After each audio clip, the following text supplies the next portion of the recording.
It's a ball, isn't it? A rubber band ball. Funny enough, although I collect toys, this is not meant to be a toy at all. It's supposed to be something for the office, for the study at home. And it does actually bounce the ball, so I suppose you could play with it and call it a ball. I mean, children can bounce it like that and have fun and catch and bounce it. But if someone asks for elastic band, normally you expect them to give you one of these things out of a bag, elastic bands. But fairly recently, in the last 20 years ago, they started making something which was obviously invented years and years ago, of making them into balls like that. And then you just take one off, and a year later you need to buy another one. Well, as you would here, you buy another packet after you used it up. So this is a very clever way of keeping all your elastic bands in one area without having to have a packaging for them, etc.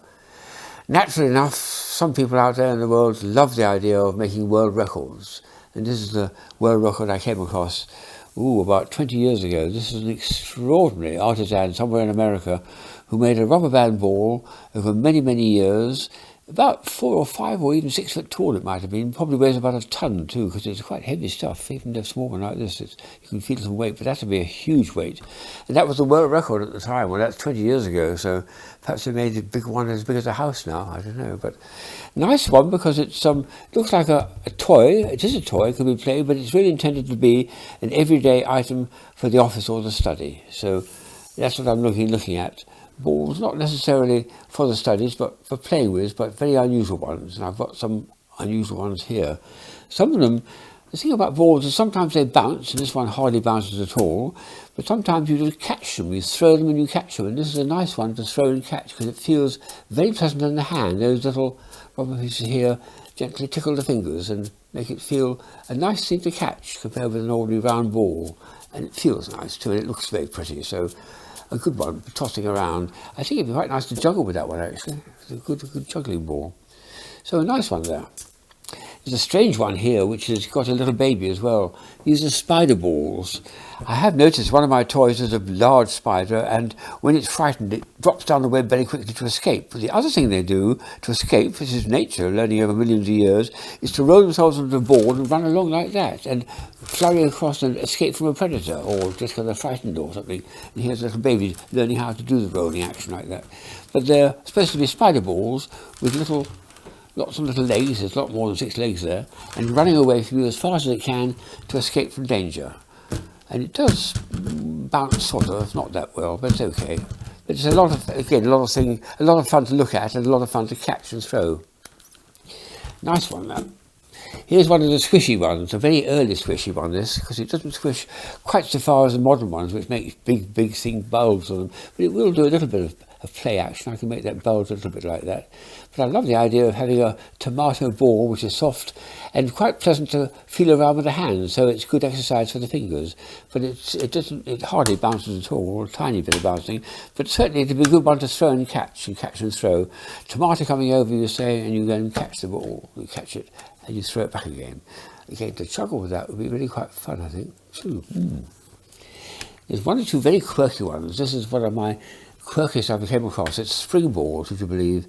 There's about 2 dozen springs here, each of which is quite strong spring actually. There's a little blue cord to the thing inside, and attached to that, with little screws on every single one of them, are these huge number of springs, and then it bounces reasonably well, considering. Not bad at all. That's a nice one, and fairly true as well. It won't bounce too much out of the way.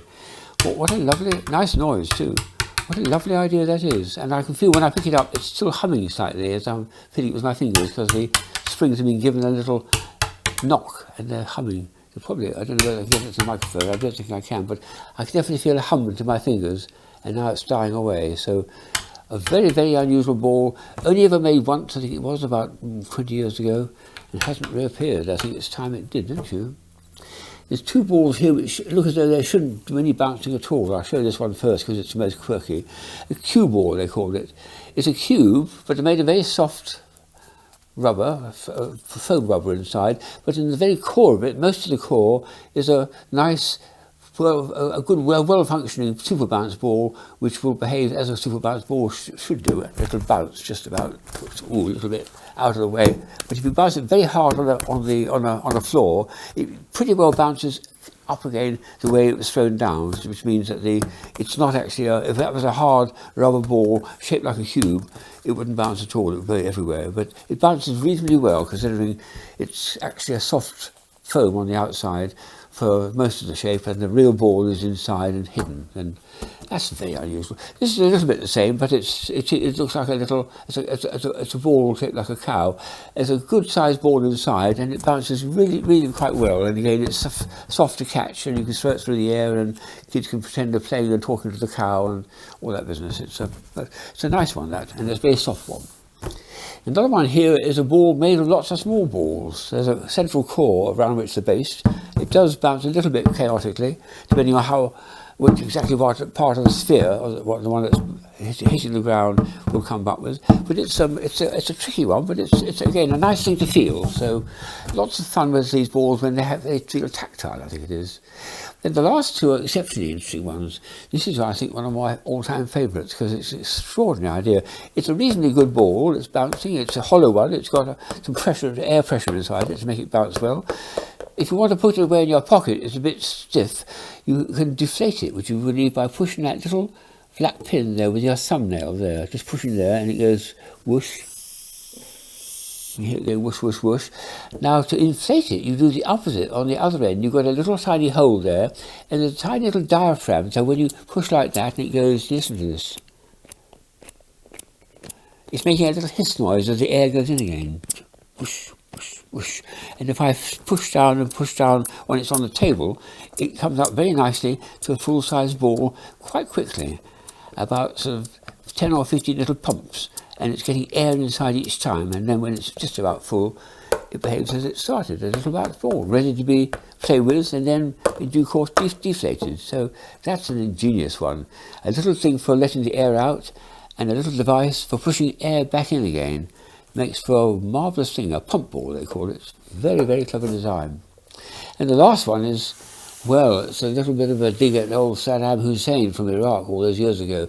I'm afraid they called him Damn Saddam. And the idea is, it's a puzzle. You're supposed to be able to break it apart. There he is. And it's difficult to do that, but there's a simple way of doing it. It's one of those things where you're supposed to throw it on something hard on the ground, and it breaks apart, and you think that's it, you've broken, but it's not. It's intended to break, and that's what we're going to do here. So I'm just going to open the puzzle up. And again. And again. Woo! There we are. I've broken it. No. It'll take me about 2 minutes to put it back together again, and I've restored it too. So a very unusual ball to finish up with, because it's a puzzle you have to solve by smashing it on the ground. What do I think of next?